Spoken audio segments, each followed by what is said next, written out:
nosotros a Fernando Guidao, catedrático Jean Monnet de la Universidad Pompeu Fabra. Él es experto en integración europea.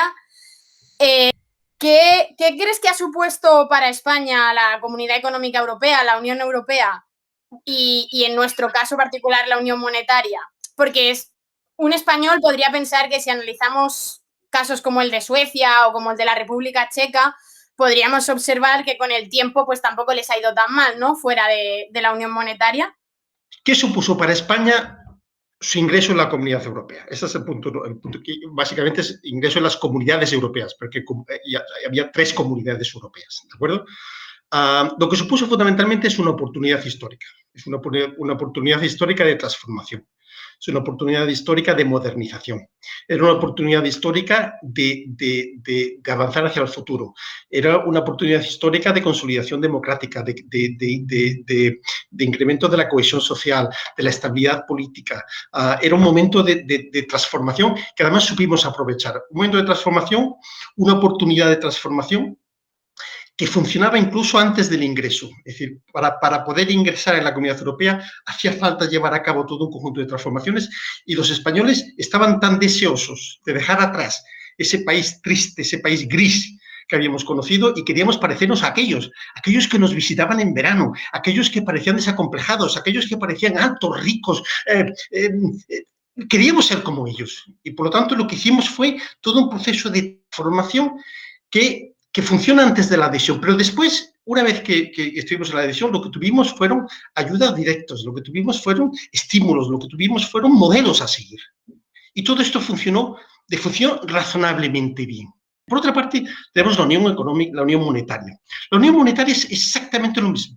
La Unión Monetaria es, de nuevo, una oportunidad histórica que en este caso no aprovechamos. Es diferente.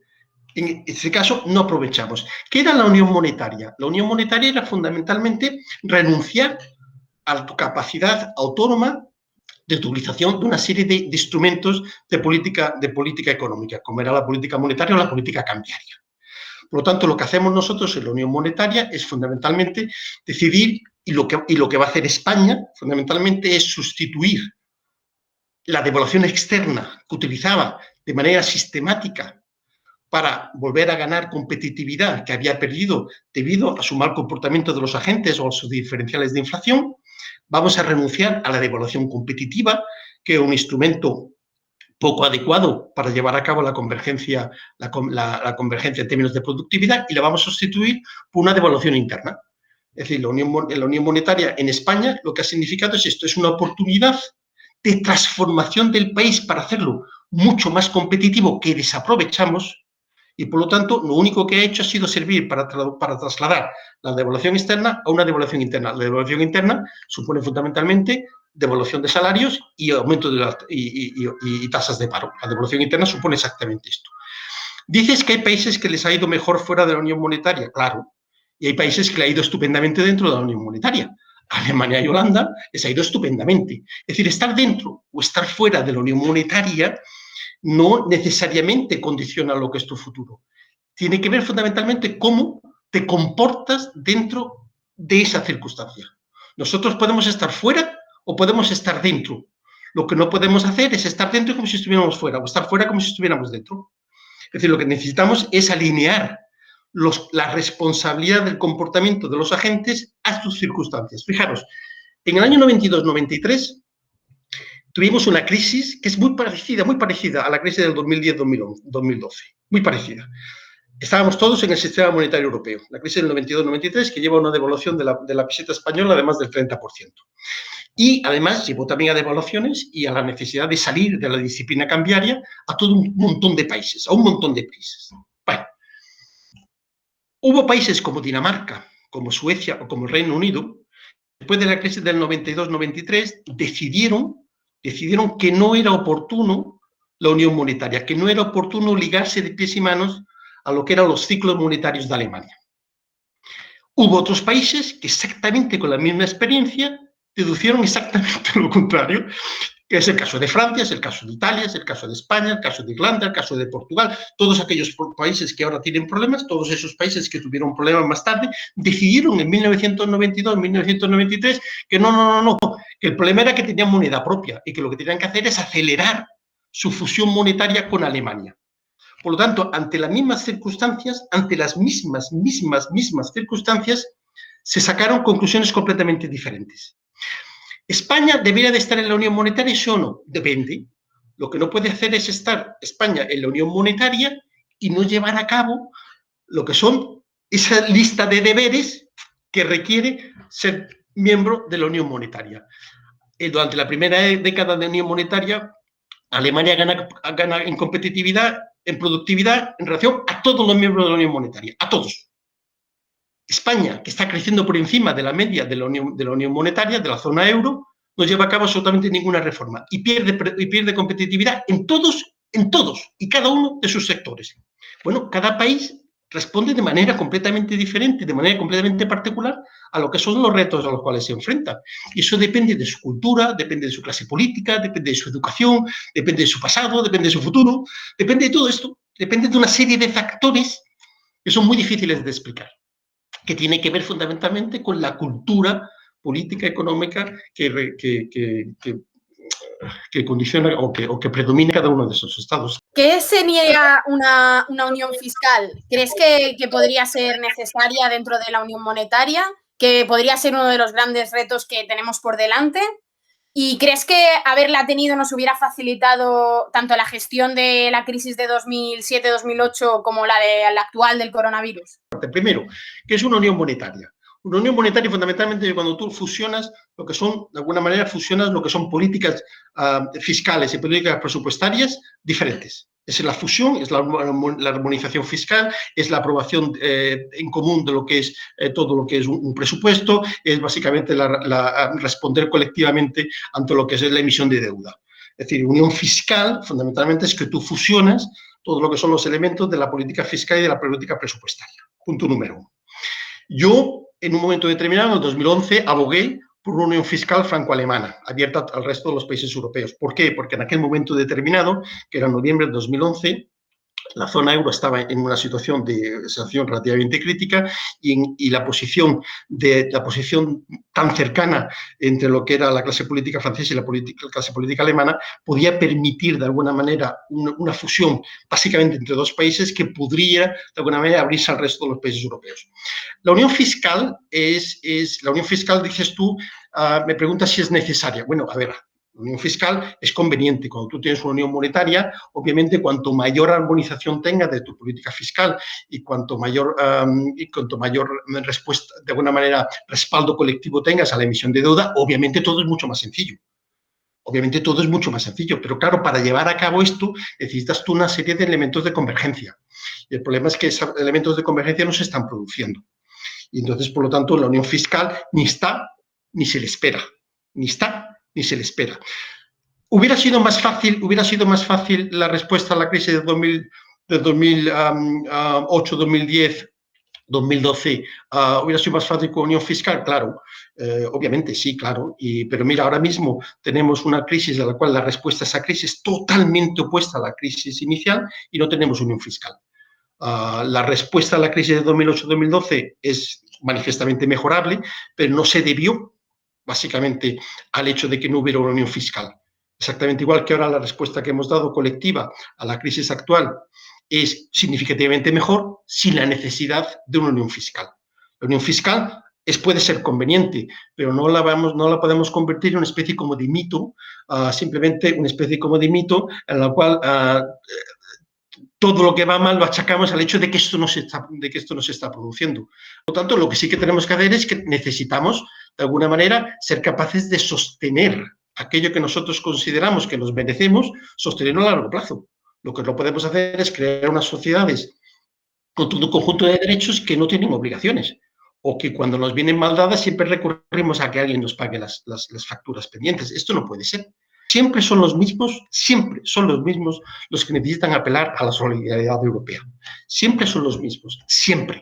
Hombre, llega un momento determinado en que nosotros deberíamos de aportar y no detraer en recursos. A mí me encantaría que España fuera modelo en aportar al conjunto y no en exigir siempre al conjunto la solidaridad europea, porque la solidaridad, en nuestro caso, en el caso de España, siempre es unilateral, siempre. Como ciudadanos, hemos podido ver durante toda la crisis del coronavirus como quizá la toma de decisiones en lo que respecta a las ayudas europeas, etcétera, era lenta, ¿no? ¿Podríamos decir que ahora ya con el gran número de países que forman parte de la Unión Europea, tomar las decisiones con el acuerdo de absolutamente todos los países puede generar lentitud y que quizá en el futuro sería un reto cambiar esto? Preguntas. La primera es, básicamente, ¿la respuesta a la crisis actual ha sido lenta? Yo creo que no. Yo creo que no, yo creo que absolutamente no. Primero tenemos un elemento disruptivo que simplemente no tiene precedentes, que es esta pandemia mundial, absolutamente mundial, que ha paralizado al planeta. Esto no tiene precedentes, por lo tanto todo el mundo ha tomado decisiones que no son las más idóneas. ¿Por qué? Porque les faltaba información, porque no teníamos información, no teníamos precedentes. Las ayudas que la Unión Europea ha sido capaz de generar son colosales. El avance científico que supone la creación, el diseño de la vacuna contra el coronavirus se ha producido en un periodo cortísimo de tiempo comparado con cualquier otra vacuna. La producción de la vacuna se está produciendo a una velocidad extraordinaria y las campañas de vacunación tienen un ritmo que simplemente no tiene precedentes. Por lo tanto, estamos ante una crisis sin precedentes con unas respuestas que son absolutamente sin precedentes. Absolutamente sin precedentes. Lógicamente, ante un reto como este de envergadura, todo el mundo le hubiera gustado, ¿qué quieres que te diga yo? Ayudas mucho más significativas, ayudas que fueran directamente a mi bolsillo, que fueran inmediatas, que no tuvieran condiciones, obviamente, pero eso no se puede producir. O que hubiéramos descubierto la vacuna en un fin de semana y que hubiéramos producido 7.700 millones de dosis en dos semanas. Bueno, sí, claro, pero lo que no es posible y además es imposible. Es decir, hay cosas que no son posibles.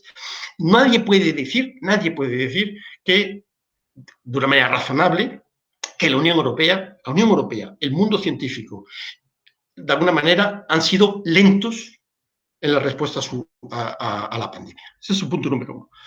Punto número dos. ¿Es la Unión Europea, el proceso de toma de decisiones en la Unión Europea lento? ¿Sí o no? Bueno, sí. Sí, es lento, sí. ¿Por qué? Porque todas las democracias representativas son lentas. Los que no son lentos son las dictaduras. Las dictaduras te emiten un decreto inmediatamente sin ningún tipo de transparencia y sin ningún tipo de consideración de conculcación de derechos o de mínimas garantías. Los sistemas democráticos representativos necesitan lentitud, necesitan garantías, necesitan seguridades, necesitan transparencia. Y cuando tú estás en un sistema representativo de 27 soberanías nacionales plenas y representando a 450 millones de personas, la Unión Europea ha de ser, porque ha de ser segura. Los sistemas democráticos de representación son sistemas que tienen que garantizar fundamentalmente, son gobiernos de mayorías, fundamentalmente para garantizar los derechos de las minorías. Los sistemas democráticos europeos se construyen fundamentalmente sobre la base de nuevas garantías que eviten el deterioro de los sistemas democráticos, el colapso de los sistemas democráticos sobre la base de esto, sobre la base de las justificaciones. La justificación que puede ser la emergencia, las necesidades. Esto queda completamente eliminado. Y por lo tanto tenemos sistemas democráticos que efectivamente son garantistas, que efectivamente son esto. Teniendo en cuenta el Brexit, ¿estaría en crisis el proyecto europeo? ¿Y cuál puede ser el impacto del Brexit de cara al futuro de la Unión? ¿El Brexit hace peor la Unión Europea? No. El Brexit lo que hace es que nos explica exactamente qué es la Unión Europea. La Unión Europea es un sistema en el cual hay una delegación soberana de soberanía nacional. Es una delegación de soberanía nacional que en un momento determinado la soberanía nacional puede decidir retirarla. Y el Brexit lo que nos indica es efectivamente que la Unión Europea tiene una función fundamental. Y la función fundamental de la Unión Europea, esa que tenemos que entender, que no acabamos de entender, la función fundamental de la integración europea es mejorar la cuenta de resultados de los gobiernos europeos ante sus sociedades para solucionar aquellos problemas que ellos individualmente no son capaces de solucionar. La Unión Europea o la integración europea no viene a sustituir a los Estados. No viene a sustituir a los Estados, no viene a sustituir a las demos nacionales. Lo que viene es a mejorarlas. Y cuando una población determinada ve que la Unión Europea no le produce ningún tipo de mejora, o ellos creen equivocadamente o no, soberanamente creen que su pertenencia a la Unión Europea simplemente no les aporta una mejora en su calidad de vida, una mejora en su seguridad, una mejora en su estabilidad, pueden legítimamente decidir retirarse de la Unión Europea. Por lo tanto, el Brexit lo que nos da es una medida exacta de cuál es la función esencial de la Unión Europea. Teniendo en cuenta la historia de la integración europea, ¿crees que el papel de España podría cambiar? ¿Y de qué dependería que pueda cambiar el papel de España en la Unión Europea? Bueno, España no es, en términos de Unión Europea, España ni está ni se le espera. Es así de sencillo. ¿Por qué? Fundamentalmente porque España está ensimismada en sus cuitas, ensimismada en sus tonterías, ensimismada en sus peleas, ensimismada en sus tonterías. Y España no tiene proyecto nacional, no tiene proyecto regional, no tiene proyecto global.